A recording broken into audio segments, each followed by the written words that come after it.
Hi, this is John. When you're selling your home, something that will probably come up if you're selling a single family property or a duplex is the real property report. You're going to hear that term eventually. What is it? What's it for? What does it do? Why is it so darn expensive? And what do you do with it? Those are the questions people usually have. So I'm going to answer them for you here today. This document here that I've downloaded that's on your screen is a sample of the real property report from the Alberta Land Surveyors Association. I downloaded it from their website just for an example. Now, it's busy. There's everything under the sun going on this real property report. Yours won't be this busy, but it does show you kind of what to expect. So if you look on the right-hand side, there's a description of the terms of use and what they're doing. There's the address here, all that information, the date that it was done.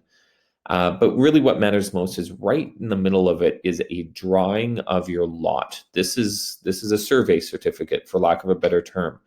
The surveyor comes out, they measure where the property lines are, they measure where the buildings are, any of the structures, the fences, sheds, driveways, decks, that sort of thing. um, you know, it should be pretty straightforward. Your house is on your lot, your driveway is where it is. None of this stuff is really movable.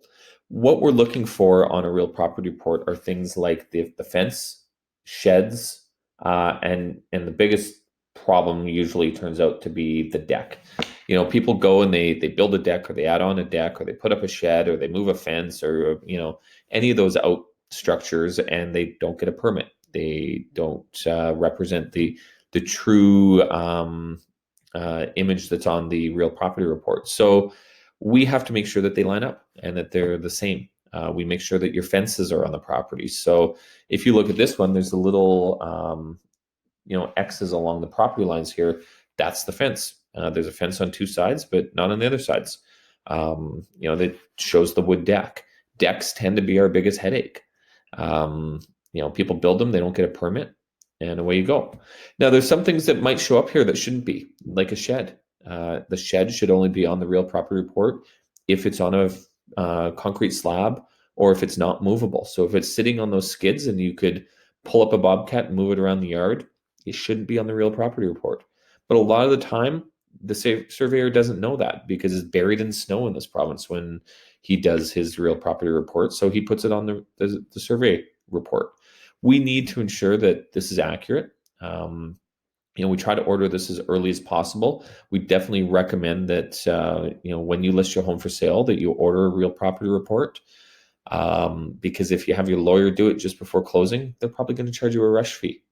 Now, once this document is prepared by the survey company, the next thing is that it has to go to the city for compliance report.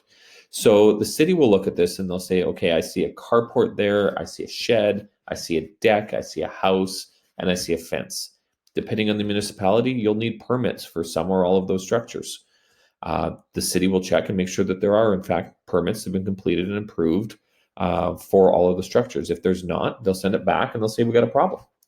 The other thing they might do is they might say, hey, your shed's too close to the property line. It has to be, a certain distance apart, and it's not that far from the property line. So we have to get either permission from the neighbors or we have to move your shed.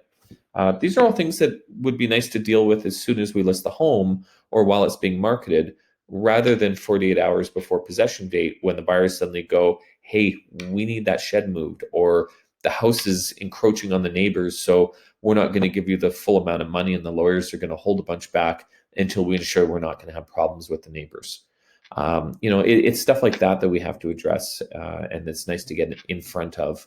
So with that, that's a summary of what the real property report is. There's several companies that can provide them. When it comes time for us to talk about listing your home, I'll definitely point you towards those surveying companies that I think are the best value. But ultimately, the sooner we get on top of this, the sooner it gets ordered, the happier we'll be. So I hope that answers all the questions about the real property report. If you have any others, feel free to reach out anytime.